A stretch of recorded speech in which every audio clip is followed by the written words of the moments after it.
चलिए फिर बात करते हैं एंडेमिक स्पीसीज की। तो आपने टर्म सुना होगा एंडेमिक स्पीसीज या एंडेमिज्म। तो एंडेमिक स्पीसीज की स्टडी जो है ना, तो एंडेमिक स्पीसीज के बारे में पढ़ना ही जो है एंडेमिज्म कहलाता है। तो अगर आपको पता हो एंडेमिक स्पीसीज किसे कहते हैं, तो जब भी हम अगर बात करें ना एंडेमिक स्पीसीज की, तो ऑस्ट्रेलिया के मुझे कंगारू याद आते हैं। अगर मैं जब भी बात करूं एंडेमिक स्पीसीज की, तो मुझे न्यूजीलैंड में कीवी बर्ड आते हैं। अगर मैं जब भी बात करूं एंडेमिज्म की, चाइना वैली में मेटा सिकोया जिम्नोस्पर्म स्पीसीज पाया जाता है, मुझे वो याद आता है। क्या कंगारू जो है किसी और जगह मिलते हैं? नहीं मिलते। तो किसी पर्टिकुलर एरिया पे ही मिल रहा है कोई स्पीसीज। कीवी बर्ड्स केवल न्यूजीलैंड में मिलते हैं। मेटा सिकोया जो जिम्नोस्पर्म की स्पीसीज है वो केवल चाइना वैली में ही मिलेगा।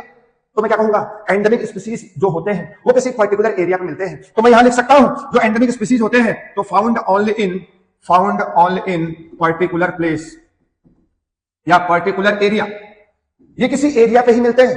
तो दूसरा मुझे ये बताओ इनका नंबर क्या होता है? क्या ये बहुत ज्यादा होंगे अमाउंट में? इनका नंबर जो होता है वो बहुत कम होता है। अरे इतनी बड़ी अर्थ है। और कंगारू सिर्फ और सिर्फ कहां मिल रहा है? ऑस्ट्रेलिया में मिल रहा है। इतनी बड़ी अर्थ है।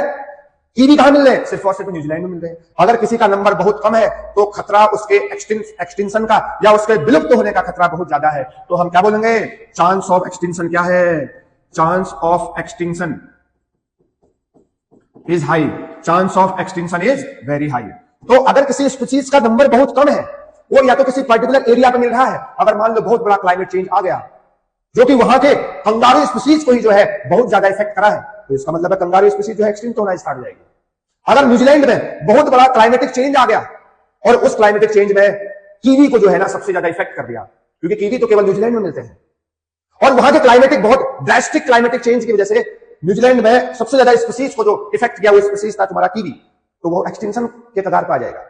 चाइना वैली में बहुत सारा क्लाइमेटिक बहुत खतरनाक क्लाइमेटिक चेंज आ गया जो उस स्पीसीज को सबसे ज्यादा इफेक्ट किया, तो चांस ऑफ एक्सटिंक्शन सबसे ज्यादा है, क्योंकि मेटा सिकोया और कहीं नहीं मिलता है, कीवी बर्ड्स या कीवी स्पीसीज और कहीं नहीं मिलती है, कंगारू स्पीसीज क्योंकि और कहीं नहीं मिलता है, तो चांस ऑफ एक्सटिंक्शन जो है बहुत ज्यादा कहलाएगा।